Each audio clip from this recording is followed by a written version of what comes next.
تو امام یحییٰ بن معین رحمۃ اللہ علیہ اقوال سے پتہ چلا یہ کمزور ضعیف بے حیثیت راوی ہے اور منکر روایتیں اپنے پاس رکھتا ہے۔ نمبر 2، امام ابو داود سجستانی سنن ابو داود کتاب کے مصنف فرماتے ہیں منکر الحدیث، یہ منکر الحدیث راوی ہے۔ تہذیب التہذیب جلد نمبر 8 صفحہ نمبر 260۔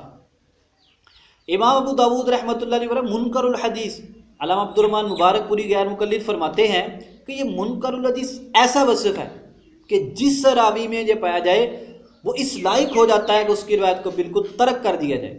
تو لہذا غیر مقلدین کو چاہیے کہ عیسیٰ بن جاریہ کی روایتوں کو سینے سے نہ لگائے بلکہ اس کو ترک کر دے۔ یہ منکر الحدیث راوی ہے، کثرت سے منکر روایتیں بیان کرنے والا ہے۔ انہی میں سے ایک حدیث سے جابر ہے جو اس نے آپ کے سامنے چھوڑ دی اور غیر مقلدین نے سند کو دیکھے بغیر احناف کی دشمنی میں فوراً قبول کر لی۔ نمبر 3، امام نسائی رحمۃ اللہ علیہ فرماتے ہیں منکر الحدیث، یہ راوی منکر الحدیث ہے۔ کتاب الضعفاء والمتروکین جلد نمبر 1 صفحہ نمبر 17 صفحہ نمبر 76۔ نمبر 2، الکامل ابن عدی میں بھی امام نسائی رحمۃ اللہ علیہ کا قول موجود ہے۔ اس کے علاوہ امام ابن الجوزی رحمۃ اللہ علیہ نے امام نسائی سے نقل کیا متروک الحدیث۔ امام نسائی سنن نسائی کتاب کے مصنف، دیکھو کتنے بڑے بڑے امام، کتنے بڑے بڑے حضرات عیسیٰ بن جاریہ پر سخت جرح کر رہے ہیں، لیکن غیر مقلدین پھر بھی اس کا دامن چھوڑنے کو تیار نہیں ہے۔ کیوں؟ ان کا مقصد یہ ہے لوگوں کو ائمہ اسلاف سے دور کرو، احناف سے بدظن کرو، کثرت سے عبادات سے دور کرو۔ منکر الحدیث، متروک الحدیث، حدیث میں ترک کیا، نہ لو اس کی حدیث، لیکن غیر مقلدین نے کہا لینی ہی ہے، ہم نے احناف کی مخالفت نہیں کرنی۔ تو بہرحال امام نسائی رحمۃ اللہ علیہ نے بھی سخت جرح کی ہے۔ نمبر 4، امام ابن عدی رحمۃ اللہ علیہ نے بھی اس آدمی کی روایتوں کو غیر محفوظ قرار دیا ہے۔ الکامل ابن عدی جلد نمبر 6 صفحہ نمبر 438۔ آگے سنیے، علامہ ابو الفضل ابن الکیسرانی رحمۃ اللہ علیہ وہ بھی فرماتے ہیں عیسیٰ لیس بذاک، یہ کچھ بھی حیثیت، کسی حیثیت کا مالک راوی نہیں ہے، ایویں ہی بندہ ہے۔ ذخیرۃ الحفاظ جلد نمبر 1 صفحہ نمبر 482۔ آگے سنیے، علامہ ابن الجوزی رحمۃ اللہ علیہ نے کتاب الضعفاء والمتروکین میں اس کے بارے میں فرمایا قال یحییٰ عندہ احادیث مناکیر، انہوں نے جرح نقل کی امام یحییٰ بن معین رحمۃ اللہ علیہ کی، اور انہوں نے جرح نقل کی اور فرمایا قال النسائی متروک الحدیث، امام یحییٰ کی جرح کی نقل کی اور امام نسائی کی جرح نقل کی، اور کسی طرح کا کوئی دفاع نہیں کیا۔ کتاب الضعفاء والمتروکین میں اس کا ذکر کیا، جلد نمبر 2 صفحہ نمبر 238۔ اس کے بعد سنیے، علامہ تقی الدین مکلیدی رحمۃ اللہ علیہ المتوفی 845 ہجری مختصر الکامل، انہوں نے اس کتاب میں اس پر جرح کی ہے، جلد نمبر 1 صفحہ نمبر 573۔ اور علامہ سعدی رحمۃ اللہ علیہ نے بھی اس کو کتاب الضعفاء میں اس کا ذکر کیا ہے، تہذیب التہذیب جلد نمبر 8 صفحہ نمبر 207۔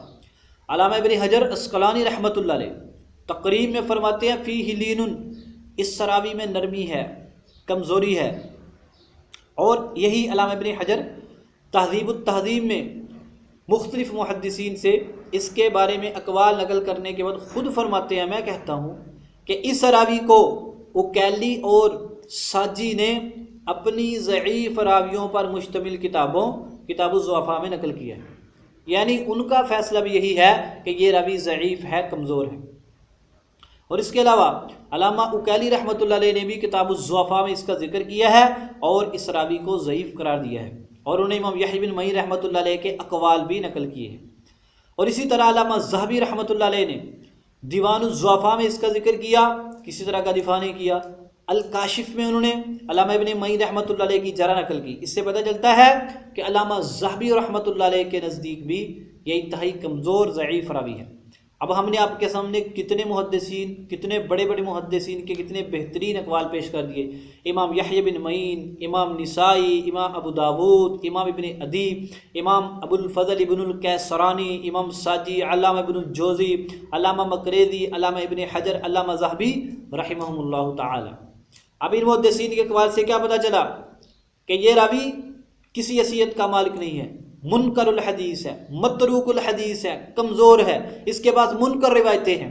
لہذا معلوم ہوا کہ امام ابن عدی، امام ابن الکیسانی اور علامہ شعیب الارنوط وغیرہ کا فیصلہ بالکل ٹھیک ہے کہ یہ روایت ضعیف ہے، کمزور ہے، غیر محفوظ ہے، اور غیر مقلدین اس غیر محفوظ روایت کو سینے سے لگائے بیٹھے ہیں۔ کیوں؟ احناف کی مخالفت میں۔ یہ تو ہو گئی ان کی پہلی روایت اور اس کی کل کائنات، اور اس کے ساتھ یہ ایک اور روایت پیش کرتے ہیں۔ حضرت جابر بن عبداللہ رضی اللہ تعالیٰ فرماتے ہیں کہ حضرت ابی بن کعب رضی اللہ تعالیٰ عنہ حضور پاک صلی اللہ علیہ وسلم کے پاس آئے اور فرمایا ہمارے گھر میں عورتوں نے کام قرآن نہیں پڑھی ہوئی، آپ نے نماز پڑھا دیں، تو میں نے ان کو 8 رکعات پڑھی اور وتر پڑھا ہے، اور حضور پاک صلی اللہ علیہ وسلم نے خاموشی کا اظہار کیا وغیرہ۔ اس خاص روایت کے بارے میں علامہ ابن الکیسرانی رحمۃ اللہ علیہ فرماتے ہیں الحدیث غیر محفوظ، کہ یہ حدیث غیر محفوظ ہے، صحیح نہیں ہے، اور غیر مقلدین حضرات اس غیر محفوظ حدیث کو سینے سے لگائے بیٹھے ہیں۔ پہلے بتایا تھا مقصد کیا؟ لوگوں کو کثرت عبادت سے دور کرنا، احناف سے بدظن کرنا، چاہے ضعیف غیر محفوظ حدیثوں کو ہی سینے سے لگانا پڑے، اور احناف کو چیلنج، دنیا کے احناف کو چیلنج، ہندوستان میں، پاکستان میں، سعودی عرب میں، پتہ نہیں کہاں کہاں لوگوں کو عبادات سے دور کر رہے ہیں، اور پاس حدیثیں کون سی ہیں؟ غیر محفوظ۔ اس روایت کے بارے میں علامہ حسین سلیم اسد نے لکھا اس کی سند ضعیف ہے، اور اسی طرح علامہ شعیب الارنوط نے بھی لکھا کہ اس کی سند ضعیف ہے صحیح ابن حبان کے حاشیہ میں، اور انہوں نے لکھا ہے مسند ابی یعلا کے حاشیہ میں۔ ان حضرات کی یہ بات بالکل اصولوں کے عین مطابق ہے۔ اور بھائی جب راوی ضعیف ہے، بلکہ سخت ضعیف ہے اس بن جاریہ، تو حدیث کیسے صحیح ہو جائے گی؟ اس سے پتہ چلا کہ غیر مقلدین کی دونوں روایتیں بالکل ضعیف و مردود، ناقابل اعتبار و ناقابل عمل ہیں۔ اور ساتھ یہ بھی یاد رہے صرف عیسیٰ بن جاریہ نہیں، یعقوب کمی بھی اتنے پائے کا نہیں ہے، ذرا اس کے بارے میں سنو۔ امام دارقطنی فرماتے ہیں وَيَعْقُوبُ لَيْسَ بِالْقَوِيِّ، یعقوب راوی مضبوط نہیں ہے، العلل الواردہ جلد نمبر 3 صفحہ نمبر 91۔ ابن الجوزی فرماتے ہیں وَيَعْقُوبُ الْقُمِّ ضَعِيفٌ، کہ یعقوب کمی ضعیف راوی ہے۔ علامہ ذہبی رحمۃ اللہ علیہ نے دیوان الضعفاء میں امام دارقطنی کی جرح نقل کی کسی طرح کا کوئی دفاع نہیں کیا۔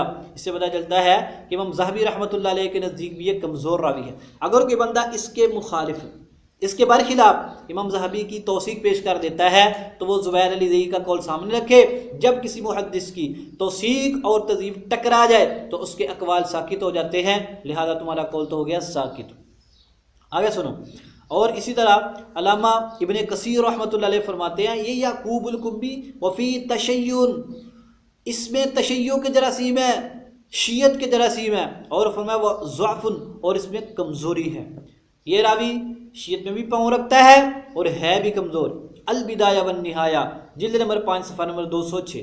البدایہ والنہایہ وہ دیکھنی ہے جو علامہ عبداللہ بن عبد المحسن الترکی کی تحقیق کے ساتھ چھپی ہوئی ہے۔ اور ابن کثیر رحمۃ اللہ علیہ صاحب یہ بھی فرماتے ہیں وَمِثْلُ هَذَا لَا يُقْبَلُ تَفَرُّدُهُ بِهِ، وہ کسی اور مسئلہ کے بارے میں فرماتے ہیں کہ اس جیسے مسئلہ میں اس اکیلے کی روایت قبول نہ کی جائے۔ تو ہم بھی غیر مقلدین کو کہتے ہیں کہ یہاں پر بھی انتہائی اہم مسئلہ ہے 20 تراویح کا، جو رسول پاک صلی اللہ علیہ وسلم سے ثابت ہے، حضرت عمر فاروق رضی اللہ تعالیٰ عنہ سے ثابت ہے، حضرت صحابہ اکرام سے ثابت ہے، حضرت ابی بن کعب رضی اللہ تعالیٰ عنہ سے ثابت ہے، امت کا اجماع ہے، پوری امت 20 تراویح کے اوپر متفق ہے۔ تو لہذا اس کے برخلاف آپ یعقوب الکمی جیسے آدمی کی روایت کیسے قبول کر رہے ہیں؟ آپ عیسیٰ بن جاریہ کی روایت کیسے قبول کر رہے ہیں؟ تمہاری گفتگو کا خلاصہ کیا نکلا کہ غیر مقلدین حضرات کی دونوں روایتیں بالکل ضعیف و مردود و باطل ہیں، جیسا کہ ہم آپ کے سامنے محدثین کرام کے حوالہ سے پیش کر چکے ہیں۔